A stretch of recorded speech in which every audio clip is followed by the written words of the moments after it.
he said, and I like the fact that he was trying to, address leadership vis-a-vis the death and resurrection of Christ.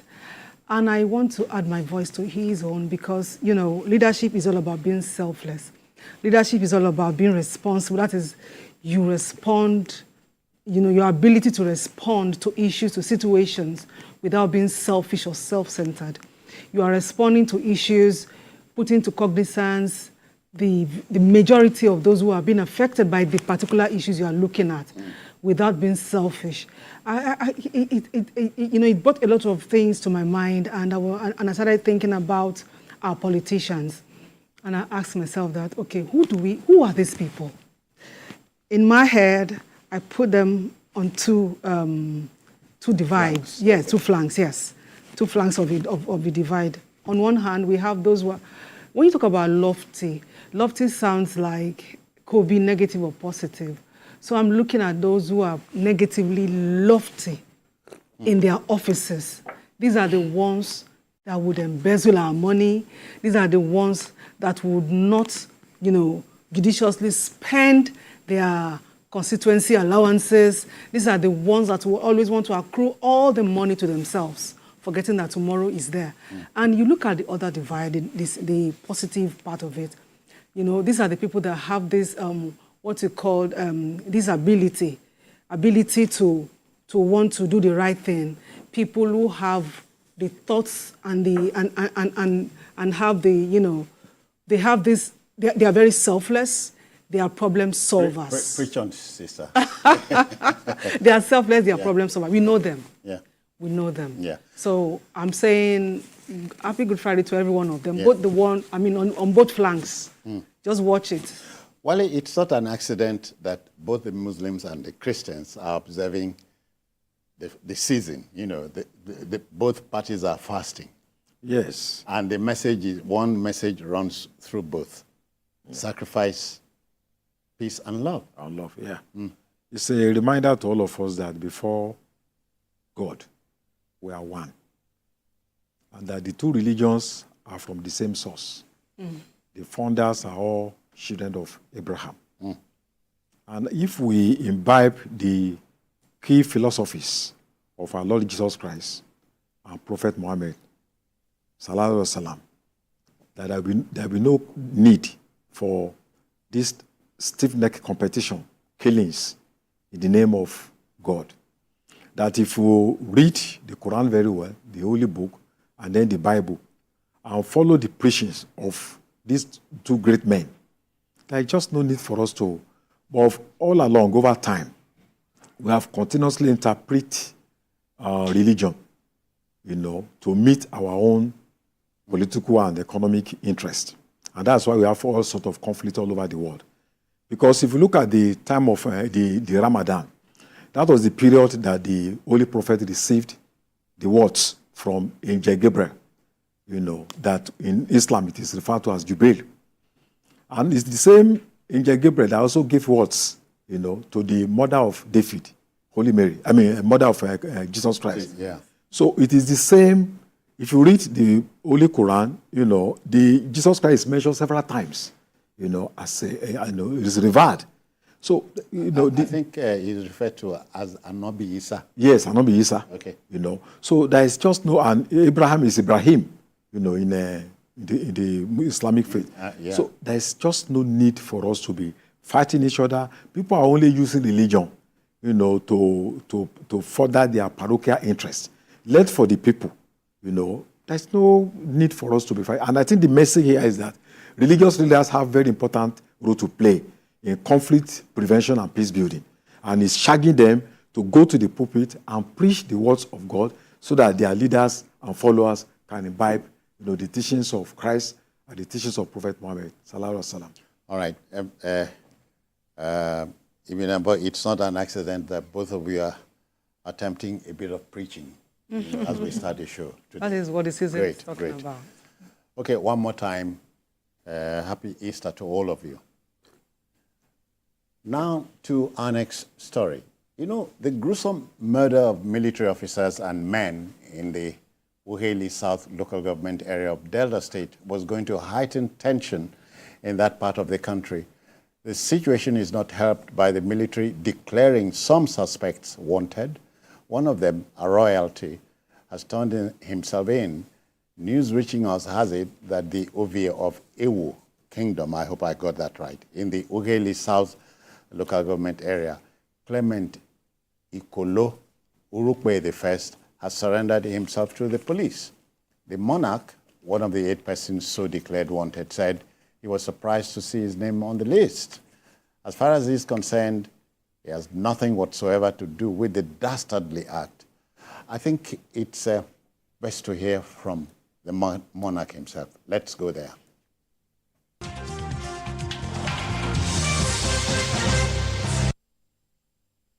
I'm on my way to the police to declare my innocence to the police. I know nothing about this heinous crime. I'm the traditional ruler. Yes, I'm the traditional ruler of a Buhari kingdom. However, I know nothing about it, and I'm going to the police to turn myself in. I'm really very surprised and taken aback that my name as the monarch of the kingdom will appear in a list of wanted persons. I have no hands in killings. I have no hands in encouraging anybody to kill anybody. It is against my philosophy as a human being and my faith as a Catholic. It is against it. This is a serious crime against humanity. And I think they need to look at the appropriate places. They need to do a thorough investigation to know all those who have committed this and bring them to book. And bring them, let justice prevail.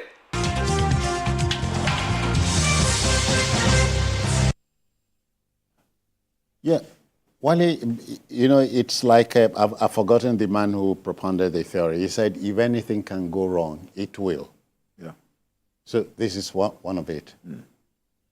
I think what happened to the soldiers is a very, very sad story. I don't think human beings should be killed in that manner, not to talk of soldiers who have sworn to defend our fatherland, and whose mission in that community was to make peace. But in looking at the whole episode, we need to have to look at things scientifically, not just about the killing of those soldiers. The boys that killed these soldiers, what kind of parental care do they have? What kind of society do they live in? What kind of society produced them to the extent that they developed that audacity to even kill soldiers in this very savage manner? What kind of orientation are we giving our younger ones? And you see, you ask yourself, you can't even talk a killing of a civil, but to now go after a lieutenant and just kill them like that. So I think we need to ask a lot of questions about leadership in our communities. Traditional leadership, cultural leadership. What are we looking at that to the extent that we can produce? It begins from the family. From the family system. Because I believe these are young men. And the other lesson is that also for the soldiers, the old theory in war, when in peace, prepare for war. When in war, prepare for peace. When going on peace mission, next time, they also need to realize that they could be confronted. And that means there should be enough fortification of the soldiers. They need to be armed with body cam. That body cam will expose the faces of all those. We have seen this in American soldiers, Israeli soldiers, and all that. Even the Taliban, they have body cam. So if anything happens, that little chip, you can put it in the computer, and then you see the faces. And I'm wondering about the kind of protection that when they were going for that mission, was there a kind of backup for them? That if something happens in the next 1 hour, then there will be a kind of rapid response. Look at what happened in Moscow. Yeah. Where those people were killed. Within 3 hours, they nearly escaped to Ukraine. But they were able to discover that hours. We are talking about days now. We are even yet to discover. So I think I'm worried about the slow pace, that the community leaders in that area responded to the killings, in terms of condemnation, in terms of sympathy, in terms of even the governor visiting the community at the appropriate time, within the next few hours. So there is a blame that needs to go to the community leaders, whether they are responsible or not. Then blame also to the society itself. The kind of people we are producing, the generation coming. Because when we are growing young, when you are looking at a soldier, a policeman, with a lot of respect, you can't even imagine going to. So, Wale, the traditional ruler has pleaded his innocence. Yes. So you expect investigation to bear... Thorough investigation. Yeah. But we should bear in mind that nobody is above the law. If anybody is caught to be linked up, no matter the status, that person must be made to face the law. But we expect thorough investigation, so that innocent people will not suffer. Because you may be a traditional ruler, you may not even be aware of what is happening in your community. So it does not mean that because you are a traditional ruler, automatically, you are part of the people that have committed the crime. Ibn Abo, the only woman declared wanted, Igoli Ebi. Is it surprising to you? Okay, so I want to take it up from where Wale stopped. Okay. You see, without meaning to paint a nice color of what they did to the soldiers, I want to say that, you see, if you go to the Niger Delta area and you see the kind of lifestyle that people live, you realize that a lot of people, even the youths, even the women, they have become, hardened. Hardened? Yes, because when you consistently live a hard knock life, you gradually, painfully so, but gradually, life almost becomes meaningless to you because you feel nobody cares. So why should I care for anybody? And also, I got to know from somewhere that there had been issues about, bunkering and all of that.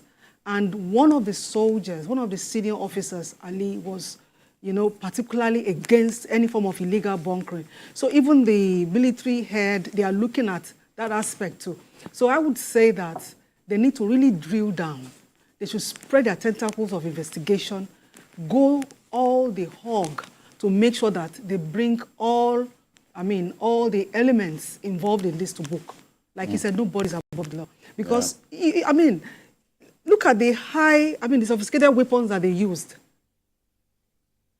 We before we went on air, I spoke about the influx of weapons into the Niger Delta. So and it's indeed, a problem.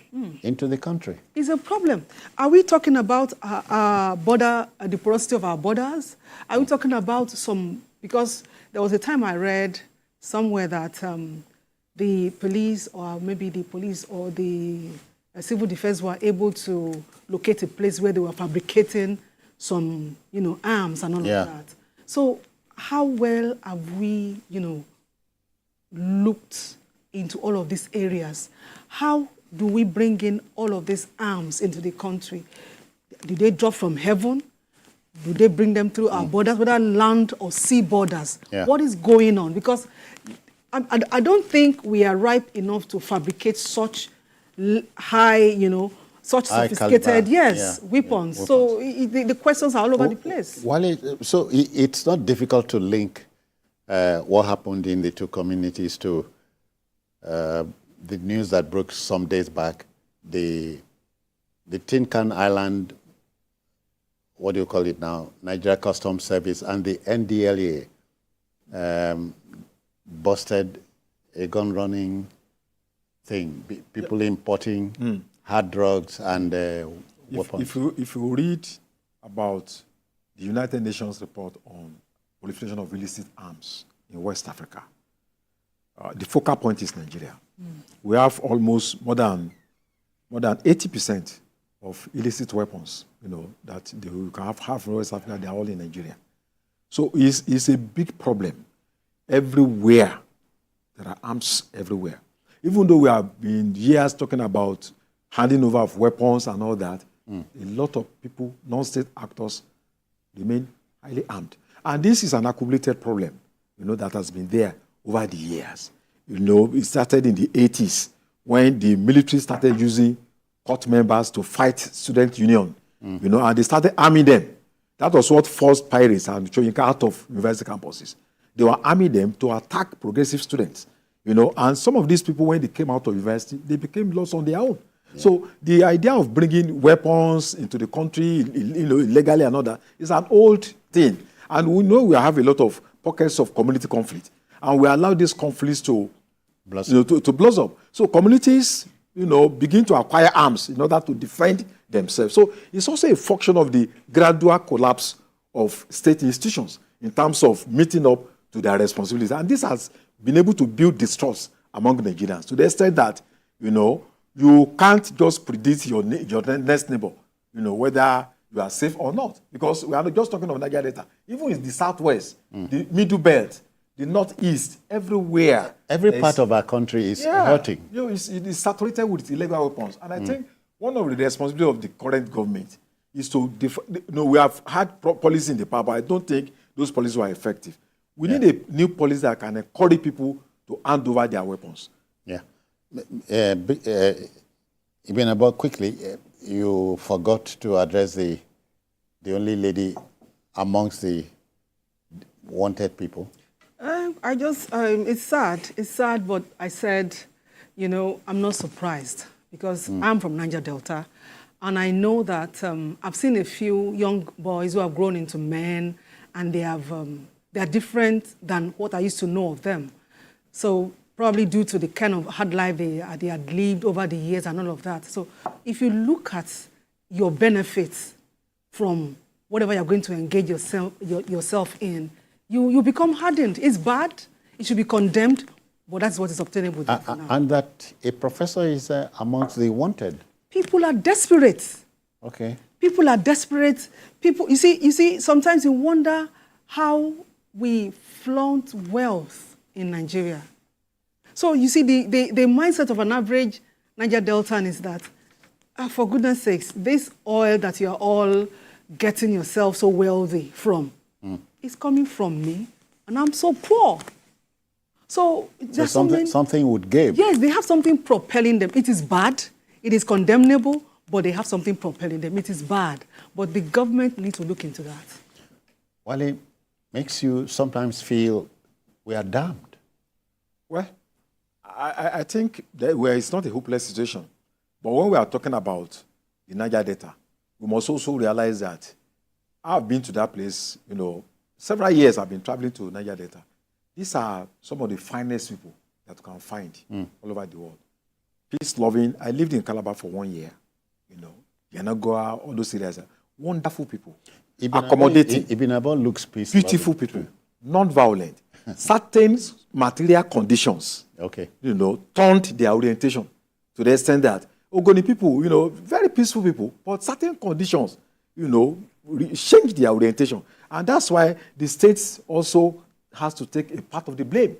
The kind of pollution going on for years, the kind of exploitation, the kind of marginalization, and the echoes from the valleys, and nobody's listening to them. So it forces them to take law into their hand in order to be able to defend and to survive within the very difficult environment. So the state also cannot be, be immune from some of the things that have happened. Go there, no water to drink. You have oil, in the old area, you can't fish, you can't farm, and you wash your resources being spent in other places, and people making billions out of it. So it's enough to turn your head upside down and turn your, make you to be very angry and desperate. So when we are talking about addressing illicit weapons, we must also address economic situations of people in the Niger Delta. If not, it's a time bomb that may consume all of us. Okay then.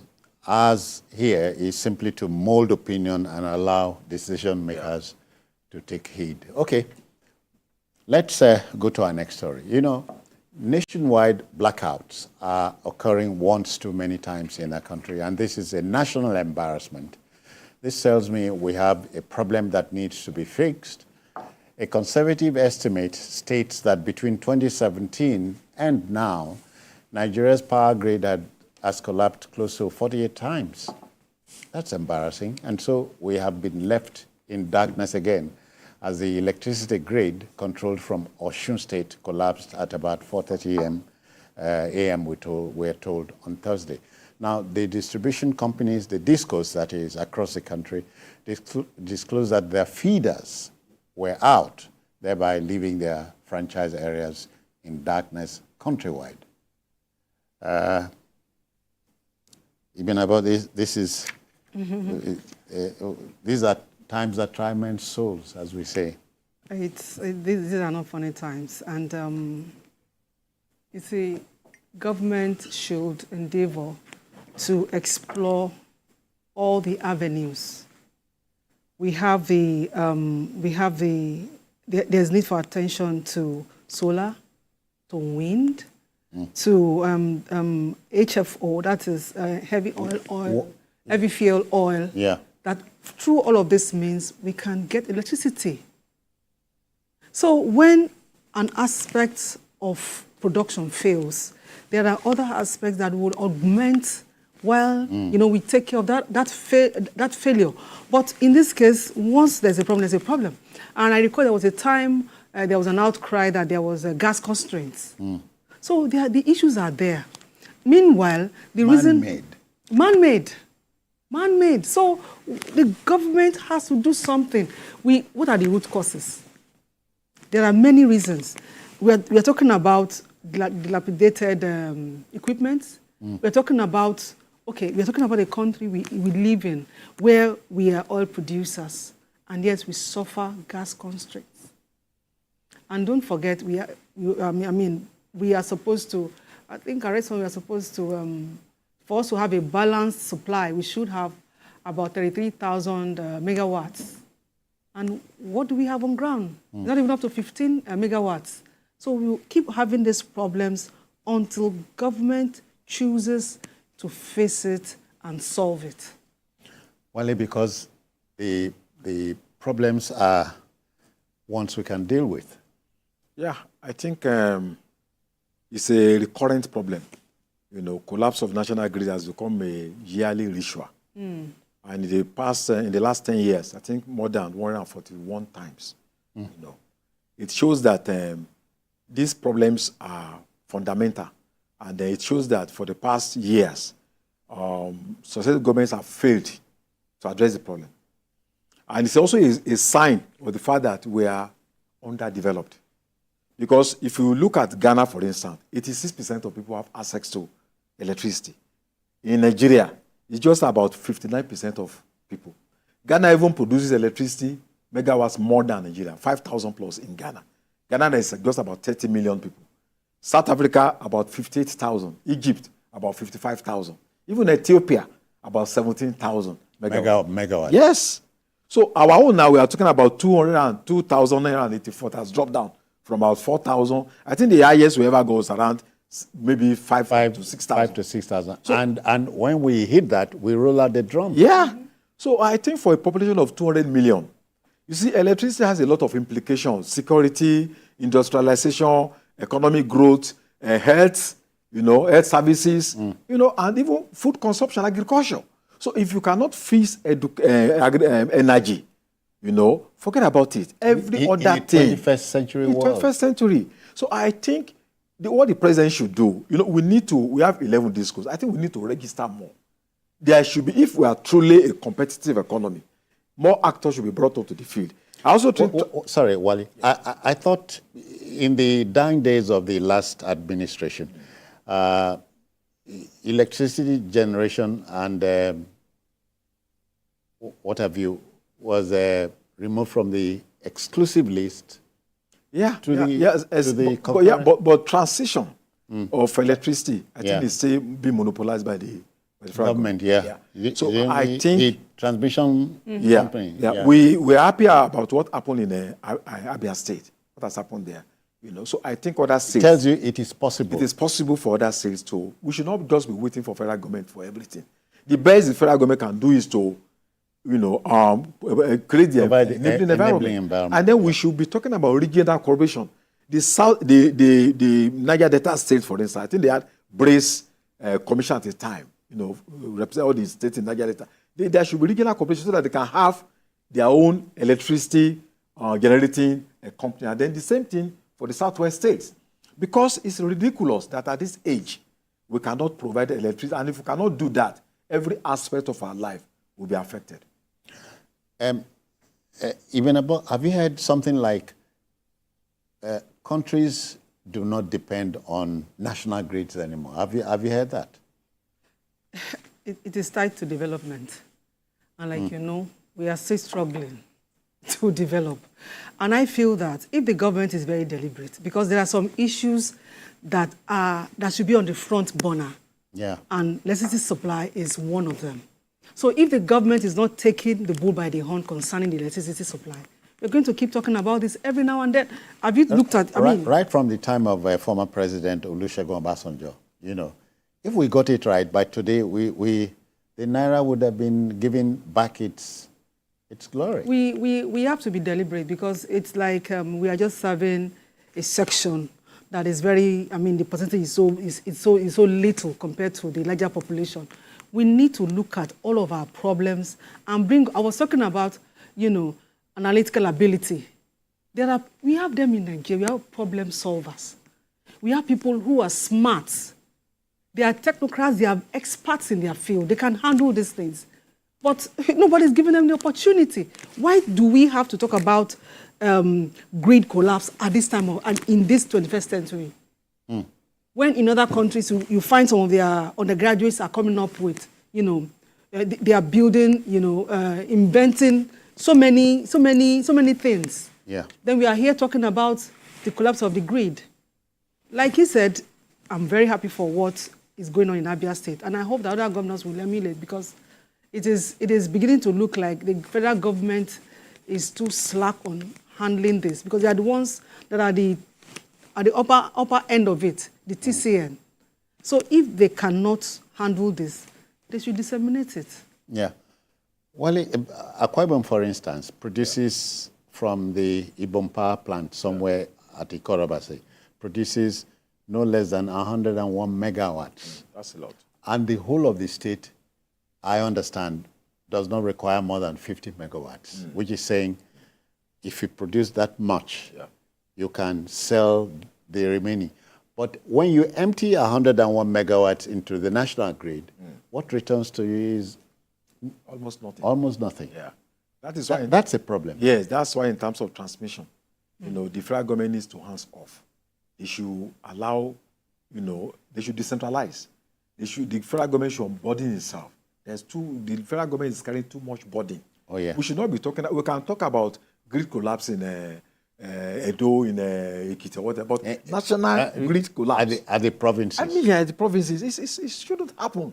There should be some level of autonomy for people to be able to develop on their own in terms of providing electricity for their people. Oh, yeah. And in this age where people are moving towards renewable energy, look at the tons of waste that Lagos generates. So it means that Lagos on its own can even provide electricity for itself. The process must start.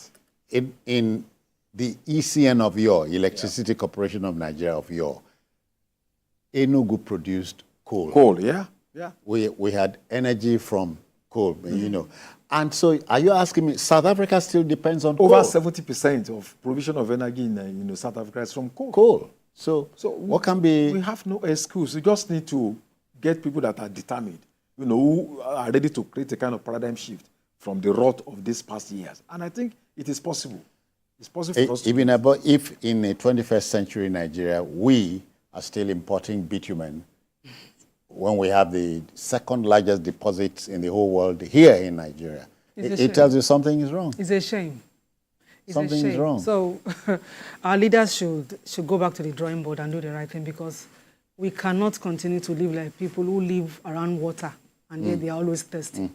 It's a shame. It's a complete shame.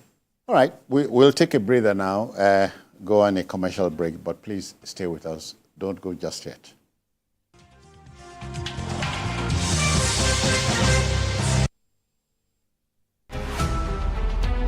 Every major news story is with many perspectives and layered with different levels of impact. Hello.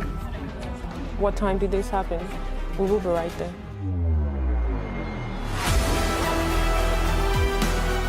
At TVC News, we follow the big and major news, gathering the facts, witnessing the outcome. I am here live at the aftermath of the approval of the new national minimum wage. We are TV Station of the Year, not just for breaking news, but for being first, fair and accurate. TVC News, first with breaking news.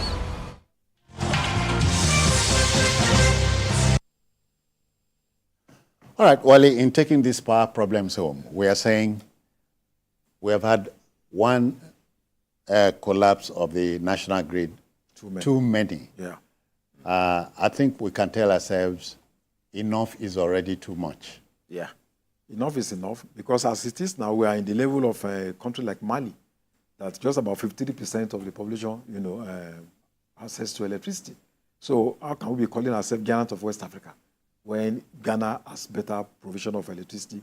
Cote d'Ivoire is about 68% access to electricity. So this is a fundamental problem that you cannot talk of industrialization without tackling the problem of electricity. I think enough is enough. And I have hope that the current regime, at least from what we have seen in Lagos over the past years, the capacity is there for this current government. There's, we can say that the government, the people in power now understand this problem. And we are hoping that the next 1 year, then we, increase our hope. Even about, you remember in the early days of the president being governor of Lagos State, he had a near running battle between him and Abuja. Yes. Over the Enron Power project. So the former governor is now the #1 citizen. So he has a wide field. He does, and the capacity. He has the capacity. He has the hand, because Mr. President, that I knew as a governor then, has this penchant for fishing for the right hands. So he should do the needful. Yeah. He should do the needful. And Wale, you have heard about the the Electricity Act. Yeah. Is it helpful here? Well, I think the most important aspect of that act is the fact that at least the federal government no longer has the monopoly. So the other aspect is the capacity of states, to be able to seize the momentum. Yeah. And that's why we are taking that there should be cooperation. The Southwest State, for instance, should have a strategic meeting on, look, our people don't have access to electricity, what can we do? Not in the case where one state cannot take over, the challenge headlong, then the state should learn to collaborate. And Wale, are we talking magic here if we remind the viewer that Lagos State Secretariat here runs on solar? Oh yeah, they can do it. So we were talking about Enron. You could imagine the resources invested in that the then president just allowed the thing to just go, to the drain pipe. But hopefully, thankfully that we are no longer in that era any longer. So something needs to be done, and we should not just be focusing on gas. We should look at renewable energy, which is the slogan all over the world. That's turning waste into wealth. That's what they do in Singapore, and where there is no culture. A striking example, we do. So even though we have not had that kind of culture here, but we can learn from what other countries are doing. And I don't think it's rocket science. Because without energy, health will suffer, education will suffer, agriculture will suffer, almost everything will suffer. Even crime will increase beyond the increase because, energy drives, is the pivot, that rotates, the industrial and economic development of any country. All right. Again, we are molding opinion. Let's go to our last story. We are talking politics now. Politicians, especially in Africa, are flirtatious people, if you ask me. At the least prompting, a politician would jump ship without warning. So following the battle of nerves and wits in the Labour Party, 6 members of the Enugu State House of Assembly, we can tell you, have defected to the People's Democratic Party, the PDP. The 6 lawmakers hinged their decision on the crisis rocking the party, especially the recent picketing of the Labour Party Secretariat by the NLC. In addition, the lawmakers referred to irreconcilable division, incessant crisis within the party at both the national and state levels. Well, according to a former United States Senate Majority Leader, Mike Mansfield, quote, "The crisis you have to worry about the most is the one you don't see coming, Wale," end quote. Yeah, in the first place, I think before the electoral reform, it was difficult for people to just cross carpet. But now, if there is convincing evidence that there is crisis in a political party. You can, otherwise they will have lost their seats. But now, I mean, it's obvious that at the state level, in Labour Party, there is crisis. At the national level of Labour Party, there is crisis. So they are justified to cross over from that party. But it's also a reflection of the fact that the Labour Party is not Labour Party in the classical sense of it. If you look at the Labour Party all over history, the Labour Party in UK that started in 1900, it was a product of the trade union movement. The one in the US that started in 1936 was a product of the socialist movement. The same thing with the one that we have in Canada. But in our own case here, Labour Party, and I know there have been so many efforts to form the Labour Party by Imodu, Aminu Kana, all of them for the past 60 years. And there was so much efforts being made. I attended one of their conventions in Calabar in 1989 when they were trying to form the Labour Party, but Babangida did not allow it to happen. But this Labour Party, this particular Labour Party that NSC claims it owns it, I don't understand, because leaders that have emerged from this Labour Party are largely reactionary elements, people that don't have anything to do with the Labour movement. And you keep on wondering. So the Labour Party that we have in Nigeria is a multi-purpose vehicle that people use when there is crisis in APC, crisis in PDP, you jump to that party. And I think from what we are saying now, there is no harmony of ideology. That's what you are saying, that people are, there's so much crisis. There is no, funding ideology that all of them agree to. In Ondo State, Labour Party produced Mimiko, who moved from PDP. Then one of the most, let me use the word, most flirtatious experience I've ever seen. From AAD, Labour Party, this, that, to, and then ended up in Labour Party. So, and also see the president aspirant of Labour, at least I'm old enough and I've worked with NSC for years to know that their presidential candidate, Peter Obi, had nothing, no relationship with the Labour Party at all, except when it was time to come and contest the election. So this kind of Labour Party is unique. Let me use that word. And if we really want to have a truly Labour Party, NSC should take over that leadership and flush away these people that parade themselves as friends of Labour who have nothing to do with Labour. Wash it. More members in this Labour Party, either in National Assembly or State Assembly, will steal the camp in the next few months or weeks ahead. And I think the party is now weakened, and we find it difficult to make any meaningful impact in the next election if it continues to go this way. Yeah, even about this is depressing news, especially for the young and young at heart who thought Labour Party was like, we broached the subject matter yesterday, a national convention was supposedly held on Wednesday, but the BOT, the Board of Trustees of the party, has dissociated itself from it. The INEC says it was not there when it held the convention. So, but you have a comrade, Julius Abure, who, Ibn Abo, is a lawyer. Should he not know these things? Well, what I see, coming up in Labour Party is that, unfortunately, most of these so-called office holders are opportunistic people. They saw Labour Party as a party that anyone could jump in. Nobody's going to ask questions. Nobody's going to ask you for A, B, C, and D. And now that the party is supposed to begin to settle down and prepare for the next coming election, we are now seeing, when you talk about a party not having structure, I said it some time ago, I said structure shouldn't be perceived only as a building. Even the people, the offices that these people are going to hold. Labour Party does not have a proper structure. An ideology is a structure by other means. Yes. Yeah. So they lack in all of this. So it was then that because everybody was on Labour Party, Peter Obi and everything, so nobody was able to see the loopholes. Now that the dust has settled, we are beginning to see all of this. That the people there actually are desperate people. Some of them are hustlers, very opportunistic. Okay, like they said, there was a particular state that they said nobody was there to pick up an office, and no, I'm not denigrating anyone here. Someone, maybe Keke Rider or somebody, just jump in and say, I'm interested, and that was it. So no prior experience, nothing. And that's what is playing out. There is no seriousness, no commitment, nothing.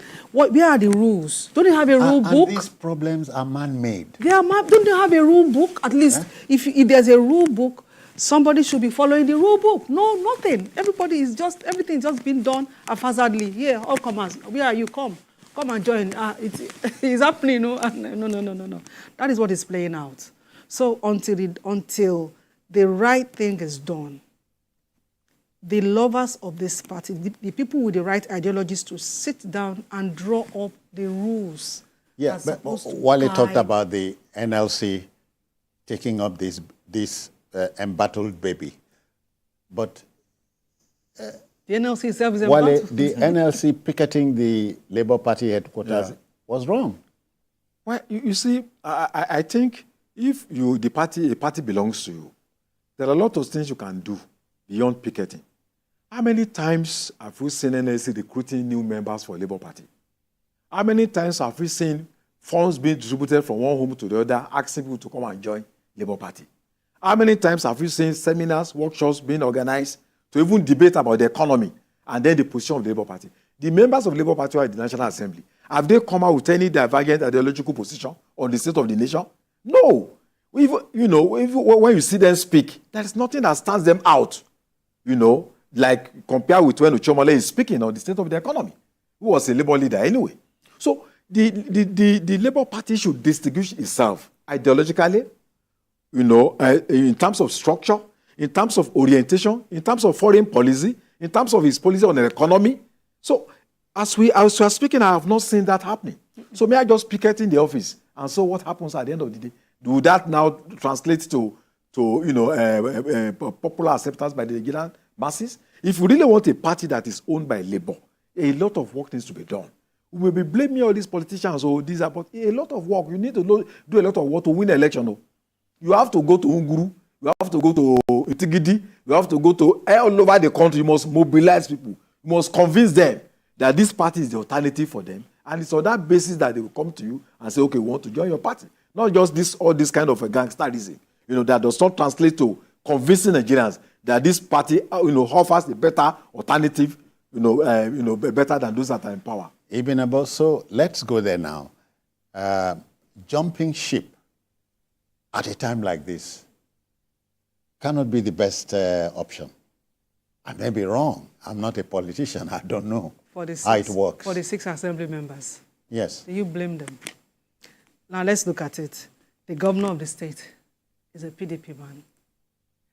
A house that has majority as Labour Party members voted for a PDP man to be the speaker. Well, when that happened last year, I didn't quite fault it because I felt that, okay, maybe they were being reasonable because that office needs someone with a lot of experience. So Uche Ugo has been, within the corridor of that office for a while, so he has garnered enough experience. But then again, let's look at it. The governor is PDP, the speaker is PDP, and now the issues, everything, the sickness of Labour Party itself. Labour Party is sick. And we don't see solution there's no solution, in view yet. So they just tell themselves, okay, I cannot just lose out. So the best bet is to cross to the other party. So, and don't forget, politics is mostly about permanent interest and not permanent. Okay. So on that note, enmity and yes, friendship, they say they are not permanent. Exactly. Wale, but does it not put Abia in a very ugly stead here? We are the party. Well, if the governor can hold his own state, I think he should bother himself about what happens at the. He may not need to bother himself about what happens at the. But I think that beyond Abia, in the entire southeast, where Labour Party was very popular, I think the party is facing diminishing returns. The fortunes appear to be crumbling, and I don't see how the party can. There's still a long time to wait. But from what I'm seeing, two factions, people, irreconcilable differences. People working from extreme ends who are not even ready to look at the lowest common factor. That let us agree on certain principles, different chairmen and all that. So I think Labour Party is in perpetual conflict itself. It has become an atomic society in perpetual conflict with itself. And if you continue this way, the hope is almost lost. The fact of the matter also is that Labour Party was... And tells you 2027 is a bridge too Labour far. Party, more or less the baby of the PDP. That's what we have seen clearly now, that in terms of ideology clarity, there's nothing like that. We have seen it clearly. So if Labour can restore NLC or even to start afresh, that appears to be. But this particular Labour Party, I think, is on a path to self-destruction. Ahead of 2027, as I just said, you don't think it's like a bridge too far for the party, which held the hope of the younger generation, specifically the obedience. One thing we have to understand is that, take it or leave it, Peter Obi was the heartbeat of Labour Party. So what I see here is all the Labour Party faithfuls, because of Peter Obi, are ready to migrate to wherever Peter Obi migrates to. And that is going to... So you are envisioning a migration? Because, who wants to stay in a place that is so full of... they are so conflicted. The members of Labour Party are so conflicted. Both NLC, Aburi's faction, Papa's faction. Aburi is saying that Joe Ajero is using the NLC, the Labour Party, to feather his nest ahead of 2027. Everyone will come up with their own excuses. But the bottom line is, take it or leave it. Whether Joe Ajero, whether Aburi, whether Papa, the heartbeat of Labour Party has always been Peter Obi. And if Peter Obi chooses to just get out of Labour Party today, you will see the Labour Party. Good night. It's over. It is over. So they are still fighting because somebody is still holding it together. Okay, so you can say Labour Party is, as I said yesterday, fighting between being on the brink of temptation on the one hand and teetering on... say what? I say on the other hand. Oh, yeah. Yeah. So it's... See, anything is possible. I agree with what my sister has just said. It's built around, Peter Obi, which is a very good thing. But the negative aspect is that when a structure is built around an individual, it may not last long. You see, the Afenifere lasted for 70 years, more than 70 years. And at a point, it could give direction to anybody in the Southwest. UPN, I grew up to be a fan of UPN because there are certain ideas, books I read. Free education, integrated rural development. The four cardinal points. The 5 cardinal points. So, and you see in other countries, Labour Party in UK, people have been Labour Party for 50, 60, 70 years. Families that could die for that particular, based on ideas. Even when that party loses, they hold on to that party that loses. This is what we belong in. Republicans and Democrats, people have been Republicans for over 100 years. Because of the ideals, that the Republicans stand for and what the Democrats stand for. What does the Labour Party stand for? People join because of anger, vengeance, and then we want these people to get out of power. But beyond that, where is the ideology? What keeps people going is ideology. Why do we have Christians, Muslims? Because of those books that were written. What is the propelling ideology of the Labour Party? As far as I'm concerned, there is nothing even the younger ones can hold on to. This is a policy on education. This is a policy on foreign policy, on economy, on industrialization, on climate change. You have to screen your eyes to be able to hold on to. Ask those members on the streets, what is the ideology of Labour Party? That is not. And that's why it came, with euphoria. But I knew that like a foam, it will fizzle out with the passage of time. And that's what we have seen clearly. So any party that wants to stand the test of time must be driven by ideology that people can relate to. And so my advice to Nigerian Labour Congress, if they really want to own the party, they should go and rebuild that party based on an ideology they can sell to Nigerians, that can convince Nigerians that this is a better and superior program that can liberate the masses. Even about, is there time? There's always time. Now, when you wake up in your morning, so if they are able to put their acts together, if they're able to be sincere with themselves, because what I see is people, hustling for positions. You see, there's a difference between you loving this party and want to put in your all than you wanting to grab an office. You want to be the chairman, you want to be this and that. That's what is happening with Labour Party. So until we have those who are very sincere, who are coming up with the right ideology that will be the center that people can hold on to in the party, I don't know. Because 2027 is about 3 years. And of course, campaigns will start 2 years or even yes. So they still have time if they can put their house in order. If they can do the right thing, if they can, listen to advice and do the right thing, and they will work it out. It's never too late. All right, but my trouble is Nigerian politicians have become Machiavellian, win by every and any means, Well, I think for now, the Labour Party has been hijacked. That's my honest opinion. And to retrieve that party from the hands of these hawks is going to be a very difficult task. Very difficult task. Okay. I'm not seeing any fundamental difference between Labour Party and all the other political parties in terms of what makes Labour Party to be better than them. All right. We must end it here, but not before reminding the Labour Party that oscillating between redemption and temptation at this time is very unfortunate indeed.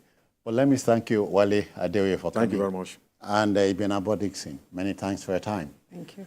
Okay, that will just about do it for the program. If you missed any part of it, not to worry. At 11 later tonight, we have a repeat broadcast. On Sunday, too, we expand the field for you from 1:30 to 3:30. And we are also on YouTube at youtube.com/TVC News Nigeria. I am Citizen Jones Hussein. Bye-bye now. Take care.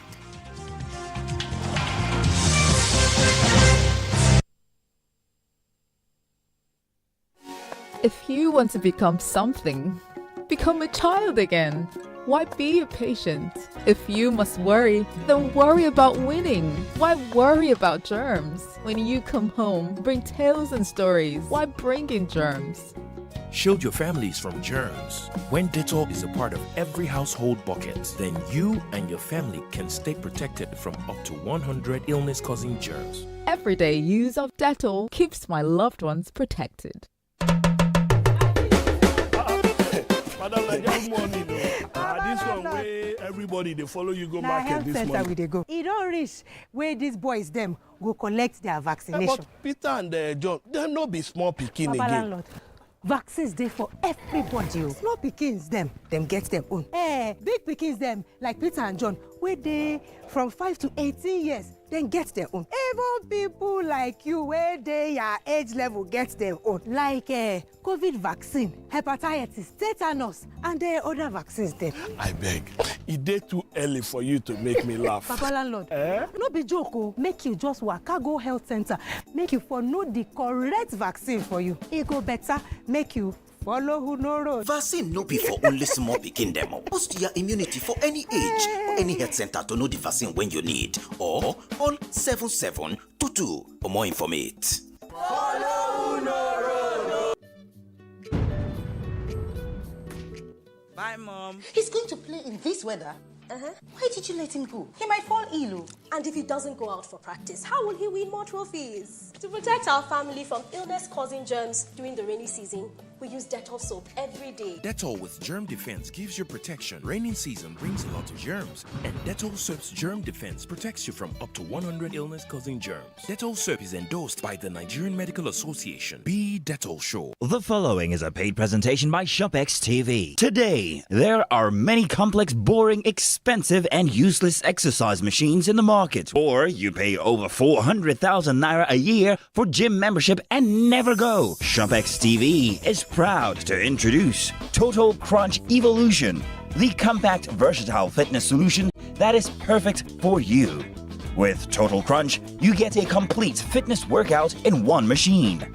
Say goodbye to ineffective and complicated exercise machines. Now,